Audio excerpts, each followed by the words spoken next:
Good morning. The market just opened up about 9 minutes ago. And so the market's going up. You can see I got four charts up here. This is the ES, and the market's going up.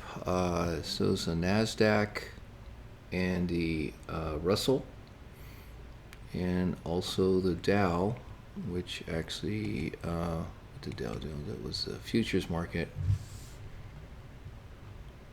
Let's see if I have the right style here. Okay. All right, there's the Dow Jones. I had the futures Dow on there, but anyway, here's that. There's a lot of resistance up here, and also here, this is starting to hit a lot of resistance. Obviously, the Nasdaq's hitting resistance, and the Russell's pretty far away, but it's been going down quite a bit. Okay, so what I did this morning, I actually bought some put options. I bought them kind of early. I usually wait, but I don't think this market has too much of an upside. And plus, I did buy April's, so eventually this market's going to come down. When I say eventually, I mean soon, like even today. So I'm going to show you what this looks like chart by chart. Okay, so here's the ES on this is a daily chart, and you can see the market's going up. What we talked about before, when it breaks these balance areas, it goes down. That's what it did, and now the market's coming up. Eventually it's going to start coming down again. Like I said, that could happen today and eventually break down, and the goal is to have it come down to about here and it sell out. Now, I'm thinking it's probably all going to happen by the end of this month, and we'll see. But anyway, I got some put options that I had purchased. They're not making any money now because the market continues to go up, but I believe that it's struggling getting up into this area. So downside, I think, is coming pretty soon, like I said, even today and even real soon. So let's see, we'll wait and see. I have my money on that. Same thing with the Dow. We talked about before, this Dow was in this long trading range, this balance area, since November, beginning of November of last year, even all the way up to October. It poked through in here in October. And I talked about how this market was going to eventually, when it breaks out, it's going to go this way, go down in a big way, because we are still in a bear market. And so the market's, the Dow's up about 314 points, and eventually it's just turn around. It's going to come zooming down here, and that's why I have my put options in place. NASDAQ has been pretty impressive going up.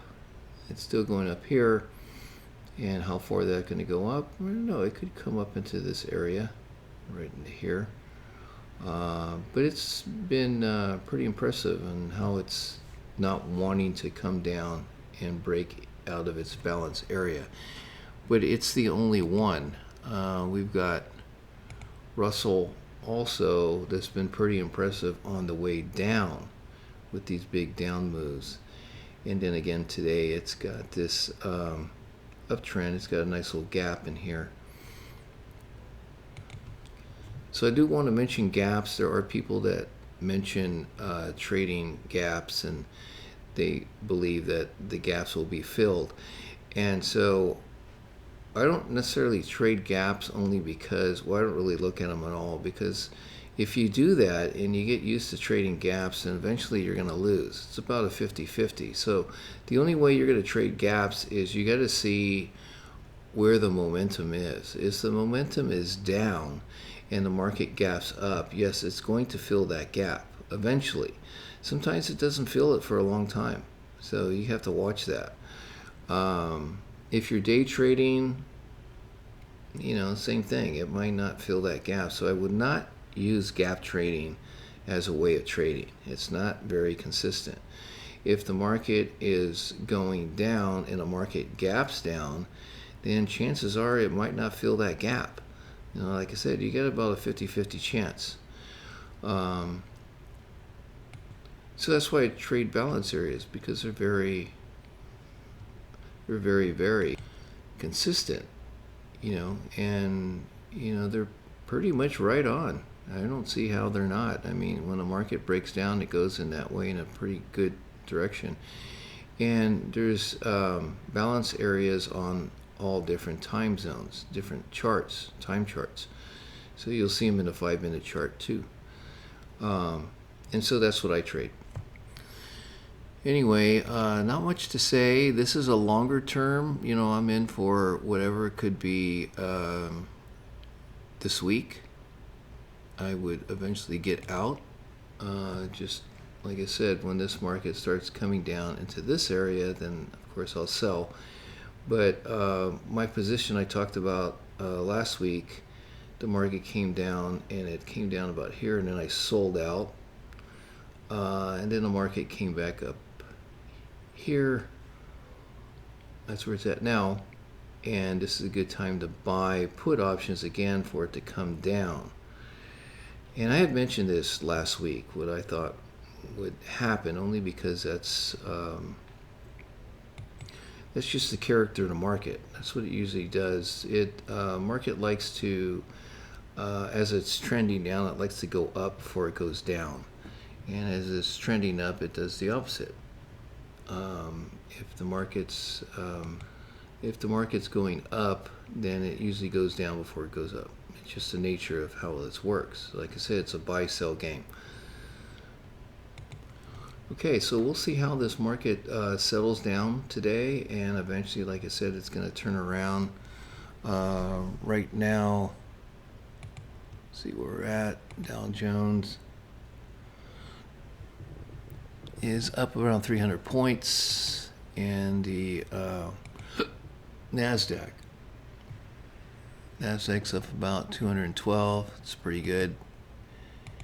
And the ES is up around 61.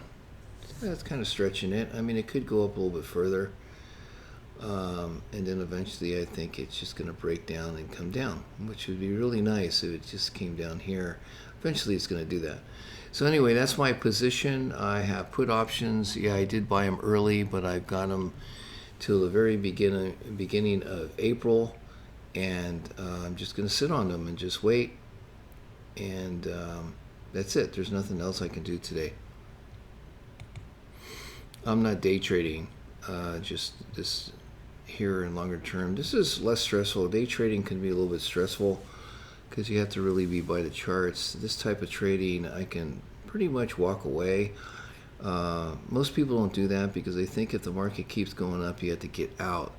I have so much trust in this coming way back down that that I can wait for it. And even though it's going up and I am losing some money, you don't lose money until you sell out. So, and this is how Warren Buffett actually invests.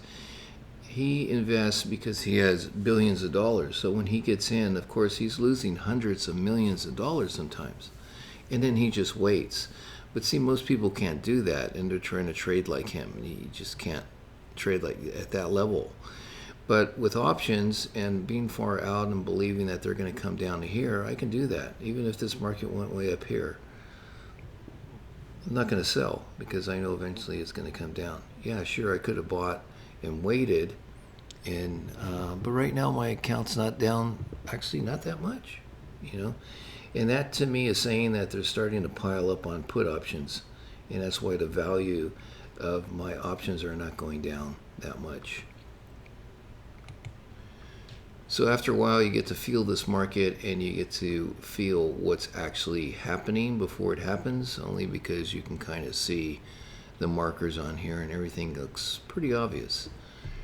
So I'm feeling very secure with this. I can actually walk away from here and do whatever I want and not be glued to the computer. Okay, so that's the conclusion of this. Just in summary, I had bought some put options when the S&P was, or the ES was down here, and now it came up here. Put options, and I bought some Aprils. They're good for about 24 days as expiration, and that's it. That's where I'm at right now. Okay, we'll talk again tomorrow. So I want to mention one more thing about Warren Buffett trading. He says he doesn't pick the tops; he just buys whenever. And you can do that when you have billions of dollars because you can buy any time because you know eventually the market's probably going to go that way, and you can wait 15 years. He says that he doesn't do anything with his money. I mean, as far as he lives very modestly, so he's not doing it for the money. So I do pick tops. I mean, I believe this is the top right here.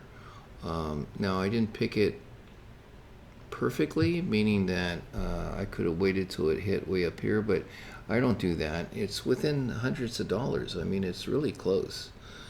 And then when the market comes down, of course, you make thousands of dollars. So that's pretty much picking the top. That's what they call picking the top.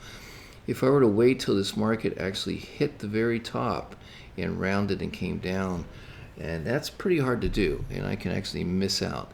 But this is considered a top for me. You know, these markets are actually hitting some really good resistance. The trend is down, and this is a really good trade. I think I feel very, very confident in this. And then I can just wait, even though, like I said, I was losing some money.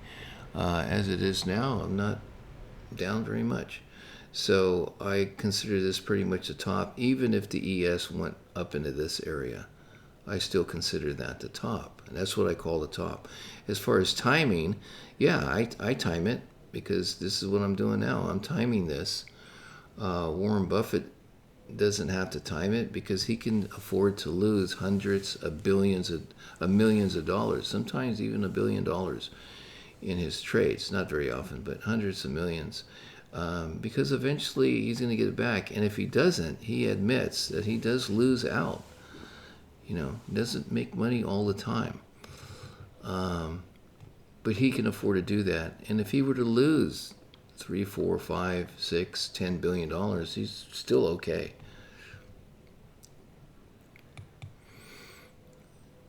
Okay, so that's it. I'll talk to you guys tomorrow.